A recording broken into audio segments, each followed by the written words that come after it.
সবাইকে আজকের ম্যাথ ক্লাসে স্বাগতম। আজকে আমি অঙ্ক করব চতুর্থ শ্রেণীর অধ্যায় 2 যোগ ও বিয়োগের অধ্যায় 30 নম্বর পৃষ্ঠার 2.5 যোগ ও বিয়োগের সম্পর্ক। একে বলা হয়েছে কোন বিদ্যালয়ে মোট 5424 জন শিক্ষার্থী আছে। বিদ্যালয়ের ছাত্রীর সংখ্যা 2631। ওই বিদ্যালয়ের ছাত্রের সংখ্যা কত? তাহলে আমার বিদ্যালয়ে শিক্ষার্থী আছে কত? 5424 আর ছাত্রী আছে 2631। যদি আমি মোট শিক্ষার্থী থেকে ছাত্রীর সংখ্যা বিয়োগ দিয়ে দিই তাহলে কিন্তু আমি ছাত্রের সংখ্যা পেয়ে যাব। এক দিয়ে আমি লিখে ফেলেছি মোট শিক্ষার্থী 5424 জন আর ছাত্রীর সংখ্যা দেওয়া আছে কত? 2631 জন। তাই লিখে ফেলেছি ছাত্রীর সংখ্যা 2631 জন। যদি মোট শিক্ষার্থী থেকে ছাত্রীর সংখ্যা বিয়োগ দিই সে সংখ্যা পাবো ছাত্রের সংখ্যা। আমি লিখে ফেলেছি ছাত্রের সংখ্যা। এখন আমি বিয়োগ দিব। 4 থেকে 1 বিয়োগ দিলে কত থাকে? 3। 2 থেকে 3 বিয়োগ দিব। 2 আমার 3 থেকে ছোট, তাহলে বিয়োগ যাবে না। 2 এর সাথে আমি 10 যোগ করব। 2 এর সাথে আমি 10 যোগ করব। 10 যোগ করলে কত হয়? 12। 12 থেকে 3 গেলে থাকে কত আমার? 9। হাতে আছে 1। 6 এর সাথে 1 যোগ করব, তাহলে হবে 7। উপরে আছে 4, তাহলে 4 থেকে 7 বিয়োগ যায় না, তাহলে 4 এর সাথে আমি 10 যোগ করব। 10 যোগ করলে হবে 14। 14 থেকে 7 গেলে থাকে 7। হাতে আছে 1। 2 এর সাথে 1 যোগ করলে কত? 3। 5 থেকে 3 বিয়োগ দিলে থাকে কত? 2।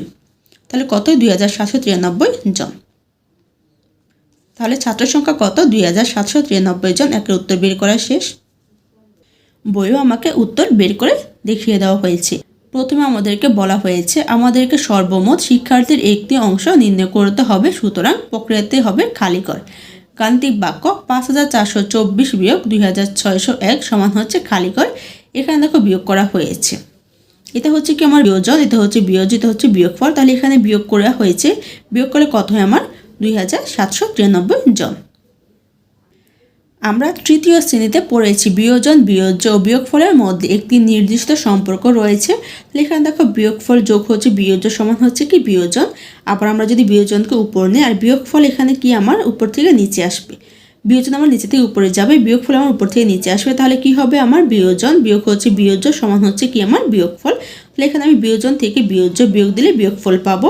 আবার এখানে দেখো আমি যদি বিয়োজন থেকে বিয়োগফল বিয়োগ দিই তাহলে কি হবে? আমার বিয়োজ্য। এখানে কিন্তু আমার সম্পর্ক আছে। নিচে একে বলা হয়েছে পূর্বের সমস্যার মতো নিচের সমস্যা দুইটি পড়ো ও উত্তর দাও। প্রথমে দেওয়া হয়েছে কোন বিদ্যালয়ে 2793 জন বালক ও 2631 জন বালিকা রয়েছে। ওই বিদ্যালয়ে সর্বমোট কতজন শিক্ষার্থী রয়েছে?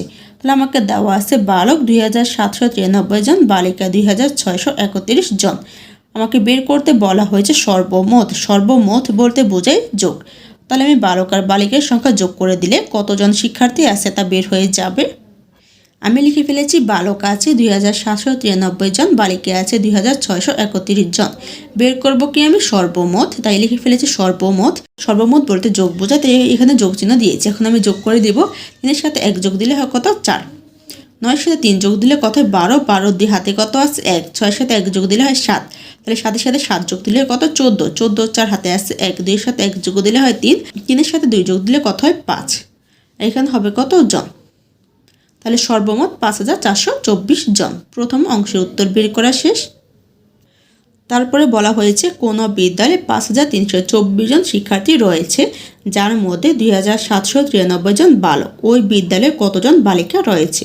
তাহলে আমাকে দেওয়া হয়েছে শিক্ষার্থীর সংখ্যা 5324 জন আর বালক আছে 2793 জন। আমি যদি মোট শিক্ষার্থী থেকে বালকের সংখ্যা বিয়োগ দিয়ে দিই আমি কার সংখ্যা পেয়ে যাব? বালিকার সংখ্যা। আমি লিখে ফেলেছি শিক্ষার্থী রয়েছে 5324 জন, বালক রয়েছে 2793 জন। আমি কার সংখ্যা বের করব? বালিকা। তাই লিখে ফেলেছি বালিকা রয়েছে। এখন আমি শিক্ষার্থীর সংখ্যা থেকে বালকের সংখ্যা বিয়োগ দিব। 4 থেকে 3 বিয়োগ দিলে থাকে কত? 1।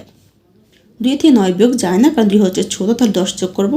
10 যোগ করলে হবে কত? 12। 12 থেকে 9 গেলে থাকে কত? আমার 3। হাতে আছে 1। সাথে সাথে 1 যোগ দিলে 8। উপরে আছে 3। 3 থেকে 8 বিয়োগ যায় না, তাহলে 3 এর সাথে 10 যোগ করব। 10 যোগ করলে কত হবে? 13। 13 থেকে 8 বিয়োগ দিলে থাকে কত? 5। হাতে কত আছে? 1। 2 এর সাথে 1 যোগ দিলে হবে 3। 5 থেকে 3 গেলে থাকে কত? 2। এখানে কত হবে? জন। তাহলে কত হয়? 2531 জন বালিকা রয়েছে আমার 2531 জন। উত্তর বের করা শেষ। আজকের ক্লাসটি এখানে শেষ। সবাইকে দেখার জন্য ধন্যবাদ। যদি আমার ক্লাসটি ভালো লেগে থাকে তা সাবস্ক্রাইব করে দিও। ধন্যবাদ।